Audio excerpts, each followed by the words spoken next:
Viewers, कल ईद कुर्बान का बाबरकत दिन होगा और मुल्क भर में ईद उल अज़हा की तैयारियां अरूज पर हैं। हर घर में जिस एक चीज़ की धूम होने वाली है वो है लजीज खाबों की, जिसमें कबाब, कढ़ाई, बारबेक्यू शामिल हैं। लेकिन जहां ईद पर गोश्त का जायका सबको अपनी जानिब खींचता है, वहीं पर जो खिचड़ी हमारे मैदे और सेहत के साथ पकती है वो अक्सर हॉस्पिटल्स के चक्कर लगवा देती है। गोश्त खाना कोई बुरी बात नहीं है, बेहतरीन रिच सोर्स है प्रोटीन का, लेकिन इसका हद से ज़्यादा इस्तेमाल और बेहतियाती जनाब हमारे हासमे और मजमूई सेहत को बुरी तरह मुतासर करती है। ख़ासतौर पर वो लोग जो पहले से किसी आर्जे में मुब्तला हैं, उनके लिए ये दिन लापरवाही के बिल्कुल नहीं है। बिल्कुल भी नहीं है। और अक्सर लोग हम देखते हैं ईद पर ये भूल जाते हैं कि गोश्त कितना खाना है और कैसे खाना है और पेट अपना समझकर खाना है। और कुर्बानी के बाद इस गोश्त को दुरुस्त तरीके से संभालना और महफूज करना भी एक काम है। और हमारे यहाँ आमतौर पर फ्रीज़र से पत्थर बना हुआ गोश्त निकाल कर फ़ौरन पकने के लिए हम रख देते हैं, या फिर गोश्त को बार बार पिघला कर दोबारा फ्रीज़र में रख दिया जाता है, जो कि ये भी ख़तरनाक हो सकता है। सेहत के लिए कितना ज़्यादा ख़तरनाक हो सकता है, ये हमें सोचने की ज़रूरत है। और सबसे बढ़कर दिल, शुगर और यूरिक एसिड के मरीज़ अपनी सेहत ख़राब किए बगैर ईद कैसे इंजॉय कर सकते हैं, इन्हीं तमाम सवालात के जवाबात जानने के लिए हमारे साथ स्टूडियो में मौजूद हैं मारूफ माहिर हाफिज़ फरहान हनीफ साहब। वेलकम टू सुनो पाकिस्तान। बहुत शुक्रिया आपके वक्त का। और जिस तरह से हम गोश्त का जिक्र कर रहे हैं कि बहुत ही ज़्यादा लोग ईद पर हाथ बस छोड़ देते हैं गोश्त पर ही, गोश्त बहुत खाते हैं। किस तरह से हम बैलेंस कर सकते हैं, पहले तो ये बता देना, बाद में हम महफूज करने वाला भी तरीका पूछेंगे। बिस्मिल्लाहिर्रहमानिर्रहीम, अल्लाहुम्मा सल्ली अला मुहम्मद व अला आलि मुहम्मद। इसमें गोश्त कितनी मिकदार में खाना चाहिए, तो 100 ग्राम से 150 ग्राम तक आप गोश्त खा सकते हैं। अगर इतनी मिकदार में खाया जाए तो उसके साइड इफ़ेक्ट नहीं है। लेकिन गोश्त खाते वक्त ईद वाले दिन ख़ास ख्याल रखें दही का इस्तेमाल साथ या फिर सलाद का इस्तेमाल ये ज़रूर होना चाहिए। इससे क्या होता है, चूँकि गोश्त का मिजाज गर्म खुश्क, और जब गर्म खुश्क आप चीज़ खा रहे हैं तो साथ कोई ना कोई ऐसी चीज़ होनी चाहिए जो हरारत को कम करे। इसलिए अगर इसके साथ आप सलाद और दही का इस्तेमाल करेंगे तो उसके साइड इफ़ेक्ट, नुकसानात कम होंगे और ये अच्छे तरीके से डाइजेस्ट हो जाएगा, हज़म हो जाएगा, आपको तंग नहीं करेगा। ज़बरदस्त। अच्छा, तो हमें ये बताएं कि हकीम साहब, कौन सी ऐसी चीज़ें हैं जो कि हम इस्तेमाल कर सकते हैं अपने किचन से, या फिर पंसार से लेके हम खुद से तैयार कर सकते हैं?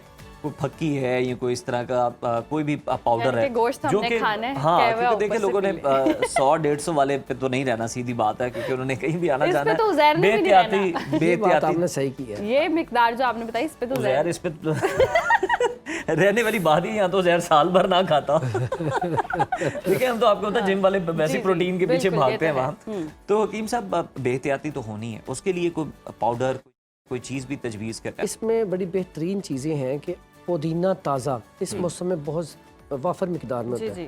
ताज़ा पुदीना ले लें 1 गट्ठी, और उसके बाद अजवाइन और सौंफ, ये आम पंसार स्टोर से मिल जाती हैं, घर में भी पड़ी होती हैं सादा चीज़ें।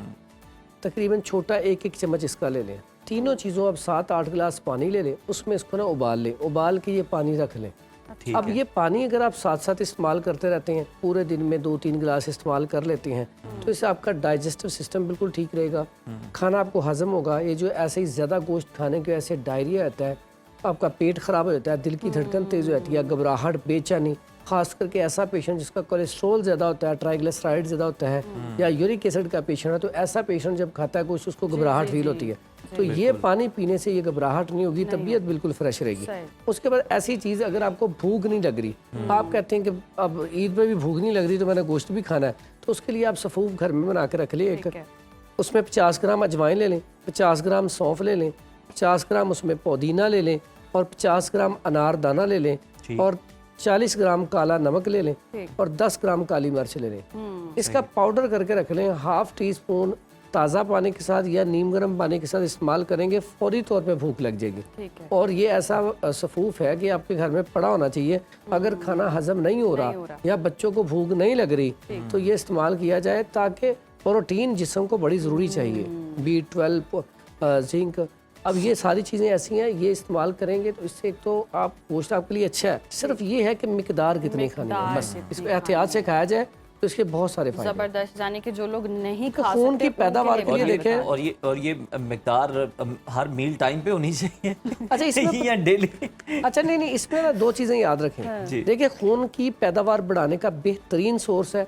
ऐसे पेशेंट जो टीबी का शिकार हैं उनके लिए भी बड़ा मुफीद है। लेकिन ये मिकदार इसलिए बताइए कि आप जैसे आपने एक दफ़ा खाना उसकी जगह आप 4 दफ़ा खा लें, लेकिन 100 ग्राम करके खा लें। 100 ग्राम, यानी कि उसमें ये कि डाइजेस्ट होता है। हम अक्सर क्या करते हैं, फिर हम ना 500 ग्राम या 1000 ग्राम एक ही दफ़ा जब खाते हैं तो उसमें हमारा जो स्टमक है वो बुझल हो जाता है, उससे तबीयत हमारी ख़राब होती है। या फिर शाम में मील चेंज कर लें। ये नहीं कि आपने दोपहर में गोश्त खाया, ब्रेकफास्ट में गोश्त खाया, लोग रात में भी गोश्त खा रहे, वो 3 दिन आपका जो भी है गोश्त से बनी चीजें चल रही हैं। मुझे वो नहीं समझ आती जो नाश्ते में भी गोश्त खा लेते हैं। नाश्ते में भी गोश्त नाश्ते में असल में नहीं खाना चाहिए, क्योंकि सुबह सुबह ना गर्मी, ये मौसम भी गर्मी का है ना, तो ये नुकसान देता है। दूसरा यहाँ पे ना एक और गलती हम करते हैं, यूरिक एसिड वाला पेशेंट हो या कोलेस्ट्रोल वाला हो या लिवर फैटी वाला हो, ये और गुर्दों वाला तो बिल्कुल कोशिश करे खाए ही ना। अगर बहुत उसका दिल कर रहा है तो उसमें घिया कद्दू या टिंडे डाल के फिर थोड़ा सा खा सकता है। नहीं तो ये ऐसा पेशेंट जो गुर्दों में भी डायलिसिस वाला पेशेंट, जैसे क्रिएटिनाइन और यूरिया बढ़ा हुआ है, डायलिसिस वाले को तो जब डायलिसिस करवाता है उस दिन जरूरत होती है, वीकनेस होती है, वो उस दिन खा ले। अदरवाइज क्रिएटिनाइन और यूरिया वाला पेशेंट इसको ना इस्तेमाल करे तो बेहतर है। कोलेस्ट्रोल वाला कैसे इस्तेमाल करे तो वो फिट रह सकता है, उसको नुकसान नहीं पहुंचेगा। या यूरिक एसिड वाला, उसमें क्या करें, एक तो अदरक और लहसुन का इस्तेमाल बढ़ा दें, हल्दी का इस्तेमाल बढ़ा दें, जीरा सफ़ेद का इस्तेमाल बढ़ा दें। उसके बाद इसको तरीका ये होता है कि गोश्त को एक दफ़ा उबाल लें, उबालने के बाद वो पानी गिरा दें। उसके बाद अगर आप पकाएंगे तो उसमें बहुत सारे ऐसे सोर्स जो रेड गोश्त के नुकसानात होते हैं वो उससे कम हो जाएंगे, और वो यूरिक एसिड और कोलेस्ट्रॉल के लिए बेहतरीन गोश्त होगा। आप खाएंगे आपको नुकसान नहीं होगा। जबरदस्त। अच्छा जो यखनियाँ बना के पीते हैं वो किस खास तौर पे जो कसाई भाई जो हैं वो फौरन हम देखते हैं कि बकरे की गर्दन जो है वो उसके पीछे होते हैं कि जनाब ये हम नहीं लेके जानी। अच्छा इसमें ना यखनी जो है बेहतरीन सोर्स है। आप जब भी बीमारी से उठते हैं या आपके अंदर वीकनेस है तो यखनी आपको फौरी तौर पे ताकत मुहैया करती है। लेकिन इसमें ना ये चीज़ का ख्याल रखा जाए कि अगर आप लोग वो पहले ईद वाले दिन अक्सर को लोग पता क्या करते हैं, मिक्स गोश्त, इसमें कलेजी फिफड़ा गोश्त मिक्स पका लेते, फिर वो मिक्स खाने के बाद कहते हैं हमारे जलन होती है। तो आप इसके पार्ट्स अलग अलग बनाएं, जैसे कलेजी उसके साथ पिपरा बना सकते हैं, लेकिन आप गोश्त को उसके साथ मिक्स करेंगे तो वो आपका टेस्ट नहीं आएगा और आपको फ़ायदा भी नहीं करेगा। यहाँ पे एक चीज़ बताऊँ, ऐसे अफराद जिनके घुटनों के अंदर आवाज़ आती है टक टक की, ठीक है, आवाज़ आती है ना, ऐसे पेशेंट के जो घुटने जो है उनके अंदर फ्लूइड कम हो चुका होता है, ऐसा पेशेंट पाए बनाए छोटे, उसमें गूंद किकर थोड़ी सी डाल ले, उससे वो जो आवाजें आती हैं वो भी खत्म हो जाएंगी, उसके अंदर फ्लूइड भी पैदा होगा और जायका भी मुतासिर जायका भी जबरदस्त जायका होगा, क्योंकि थिकनेस बढ़ जाएगी, बेहतरीन है। और इसमें अक्सर औकात हम जो इसमें तरीका गलाने का, कई लोगों को गोश्त सही तरीके से गलाना नहीं आता, उसके लिए ये ना कचरी मिल जाती है बाजार से। कचरी तो मैदा नहीं खराब करती है? नहीं बिल्कुल भी नहीं करती। ये बारबेक्यू वाले भी यूज करते हैं। ये मैं इसको आपको बताता हूँ, ये हमारे पंजाब में तो इसको ये ना अक्सर फसलों में लगे होते हैं चिब्बड़, इसका दूसरा नाम कचरी है। लोग वो वैसे ही खाते होते तोड़ तोड़ के खाते थे, और ये खाने को हजम करने के लिए बेहतरीन है। अक्सर औकात जितने भी सफूफ बनते हैं उनमें बहुत सारे सफूफ में डलती है जो मैदे वाले सफूफ होते हैं। फिर ये गोश्त को गलाने के लिए इतना बेहतरीन सोर्स है कि आपका गोश्त नहीं गल रहा, आप इसको थोड़ा सा डालने से गोश्त गल जाएगा। उसके बाद आता है हम सेफ के लिए गोश्त सेफ कैसे करें। उसमें सेफ के लिए सबसे पहली बात तो ये कुर्बानी एसार का नाम है। कुर्बानी ये गोश्त नहीं रब को चाहिए, ये सिर्फ हमें कुर्बानी आती है तो ये सिखाती है कि आपने लोगों के साथ जो खिदमत करनी है, कुर्बानी का जज्बा है, आपने जो चीज़ अपने लिए पसंद करनी है वो लोगों को देनी है। तो यहाँ पे एक तो ये अलमिया है कि अपने लिए हम रान वगैरह अच्छी अच्छी चीज़ें रख लेते हैं, और जब तकसीम करना होता है उसमें हम अच्छी चीज़ तकसीम नहीं करते। तो यहाँ पे देखें रब ये देख रहा है कि आपका जो है ना जो नीयत है वो क्या है। इन्नमल आमालु बिन्नियात, कि जो हम कुर्बानी भी करते हैं अगर आपकी नीयत सिर्फ लोगों को दिखाना है कि मैंने बड़े बड़े जानवर किए हैं तो रब को ये नहीं चाहिए।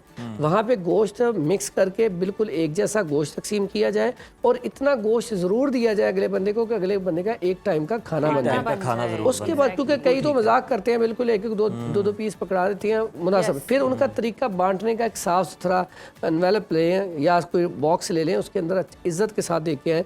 दूसरा जब आप ये रखने के लिए गोश्त करते हैं तो उसमें अक्सर फ्रीज़र का इस्तेमाल किया जाता है। फ्रीज़र में अगर आप, कई लोग क्या होता है कि गोश्त बना सारा उठा के फ्रिज में रख दिया, बाद में जी इसको कर देंगे धो लेंगे, तो ये इस तरह तो सीधा सीधा वो नुकसान दे, बैक्टीरिया पैदा होगा। फिर जो लोग कहते हैं ना जी हमें मोशन लग जाती है, डायरिया होता है, हैजा हो जाता है, वो इस तरह होता है। आपने गोश्त रखना है, आपको पता है हमारा एक टाइम का आधा किलो लगता है, तो आधा किलो गोश्त के आप पैकेट बनाएं, उसके ऊपर आप नाम लिख लें जी ये फलां वाला गोश्त है, या ये कीमा है, या चाँप है, इस तरह का लिख लिया।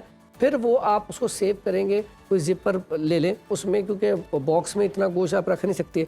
तो मैं समझता हूँ कि इसका ज़्यादा तो रखना चाहिए, हफ्ता 2 हफ्ते की आप इस्तेमाल कर लें। ज़्यादा इस्तेमाल करने से, आप तो जिम वाले हैं अक्सर इस्तेमाल करते हैं, जो गोश्त ज़्यादा देर पड़ा रहे ना उसका जायका वो नहीं रहता। अब इसको आपने जायकेदार रखना है तो उसमें आप जितने भी कोशिश कर लें, एक तो आप इसको ये कचरी पाउडर थोड़ा सा लगा लें, ठीक है, और उसमें अदरक लहसुन का पाउडर लगा के रख दें तो ये सेफ रहता है।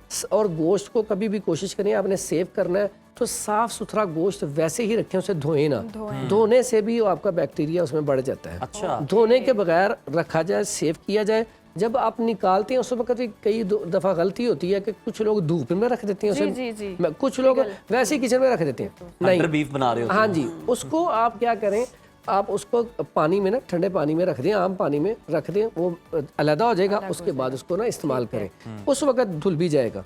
दूसरा ये है, इसका जो बेहतरीन सोर्स है, जिनके पास फ्रिज नहीं है, जैसे पहले लोग करते थे कि इसको नमक लगा के रख दिया जाए, नमक लगा के पहले उबाल लें, उबाल के नमक लगा के ड्राई करके चारपाई के ऊपर कपड़ा बिछा कर खुश्क करके रखें, तो फिर ये इसकी लाइफ ज्यादा है। लेकिन इतना ज्यादा दिनों के लिए रखना मुनासिब नहीं है, इससे बीमारियां फैलती हैं। बेहतर ये कि तकसीम कर दें। यहाँ पे अगर इसमें ना अक्सर होता है नुकसान हो जाता है। आप हैं, हमें चाहिए एक सफ़ू बना कर रख लें, वो कोई बीमार हो ना हो वो इस्तेमाल थोड़ा सा कर लें। उसमें हल्दी, मुलट्ठी और सौंफ 3 चीज़ों का पाउडर करके रख लें। ये आंतों में इन्फेक्शन नहीं होगा, आपकी तबीयत ठीक रखेगी। ये हाफ टी स्पून सुबह शाम खाते रहे तो गोश्त भी एंजॉय करते रहें। बहुत शुक्रिया हकीम साहब आपके वक्त का। और वाकई जी गोश्त को महफूज करने का तरीका भी हकीम साहब ने बता दिया, तो होपफुली आप इस पर अमल करेंगे और ये जो नुस्खे बताएं इस पर भी अमल करेंगे और गोश्त खाएंगे कम और तकसीम भी ज़्यादा करेंगे।